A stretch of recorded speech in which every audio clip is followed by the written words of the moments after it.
So there seems to be a lot of disgruntled people who are mad that the rapper, the man named Bob Vylan, and they're mad that his visa is getting revoked. They're mad that this man who was all about screaming for the death of the IDF should be allowed in this country.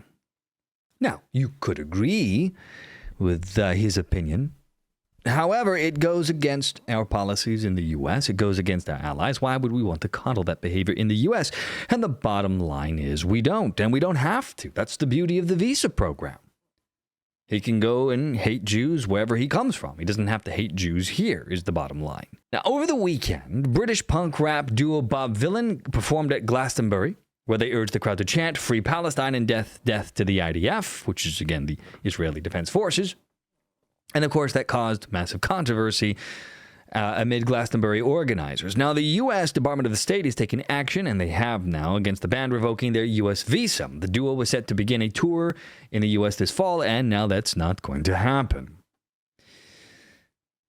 Christopher Landau, Deputy Secretary of State, says that the State Department has revoked the U.S. visa for the members of the Bob Dylan band in light of their hateful tirade at Glastonbury, including leading the crowd in death chants. Foreigners who glorify violence and hatred are not welcome visitors to our country. About damn time, by the way. We've had politicians who have felt that the United States needs to be taken down a peg or two or three. The Obamas, the Joe Bidens, and others, for a long time have been promoting the idea that we should allow people who hate us to come in here because, why, we've done bad things. The idea that we should tolerate people who hate us or who hate our allies to come to our country just seems retarded to me. But we have put up with it for a long time. It's no different than that idiot actor, John Cusack, who thinks the evil empire of Iran should have nukes so that we can't just indiscriminately bomb people in the Middle East.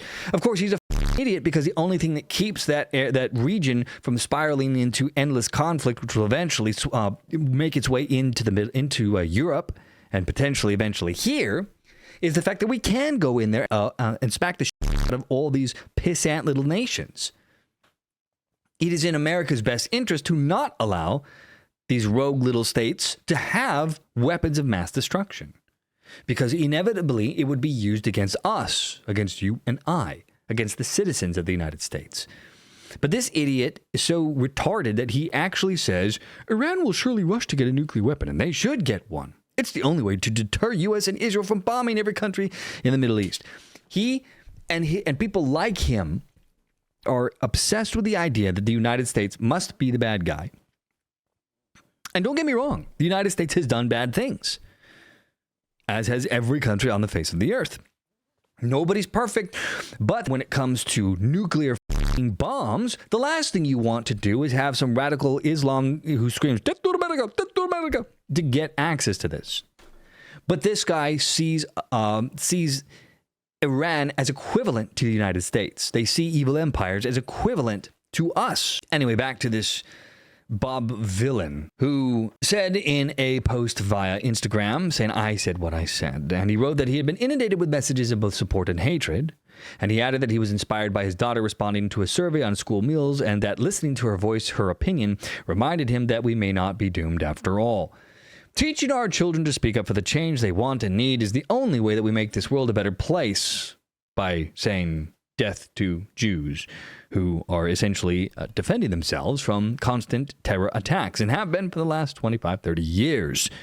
But because they dare to defend themselves and then beat the shit out of people that are trying to kill them, they are the bad guys. That's how it always goes in the Middle East. And he says, as we grow older and our fire possibly starts to dim under the suffocation of adult life and all its responsibilities, it is incredibly important that we encourage and inspire future generations to pick up the... Did this guy do this with Chat GPT? This reads like a Chat GPT post. Anyway, inspire future generations to pick up the torch that was passed to us. Let us display to them loudly and visibly the right thing to do when we want and need change. Let them see us marching in the streets, campaigning on ground level, organizing online, and shouting about it on any and every stage that we are offered. Today is a change in school dinners. Tomorrow it is a change in foreign policy. Of course, The real way to change things is with your vote. That's the way to do it. The protests, the riots, they're only meant to do one thing, not to change people's hearts and minds, but to try to intimidate people into cowering. That is the real purpose of it. Now, the group's booking agent, looks like, United Talent Agency, has also, according to reports, dropped the band from its roster per The Hollywood Reporter. Well, good. I'm so bored of these people who... anti-Semitism has been a thing for a very long time now. And what is interesting is the explosion in anti-Semitism, which is very reminiscent of the 1920s explosion of anti-Semitism.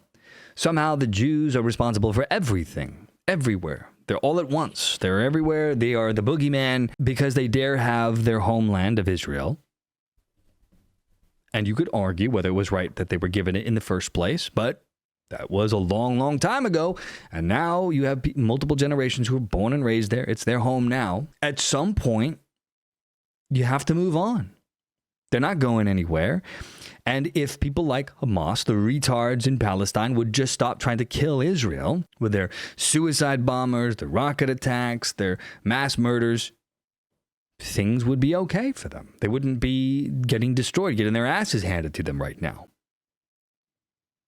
Same thing for all these other countries in the Middle East. If you would just stop trying to be sponsors of terror and trying to wage war against Israel and just live your own goddamn lives in your own goddamn countries, you could have peace. But of course, that's not the plan. They want Israel dead, and they're willing to burn themselves down to get it done. And people like Bob Vylan are useful idiots who go along with this, and they do so either because they are anti-Semitic themselves or because they are morons who don't know history, who don't understand the situation in the Middle East. There are no good guys and bad guys. They've all done terrible things to each other, but that's what happens when you wage war for 20, 30 years. There's a lot of resentment. There's a lot of hatred now between the two sides. At some point, you have to stop the killing. And at some point, you have to stop trying to eradicate Israel. Give it up already, move on, do something better with your life. And until that happens, the violence will never end.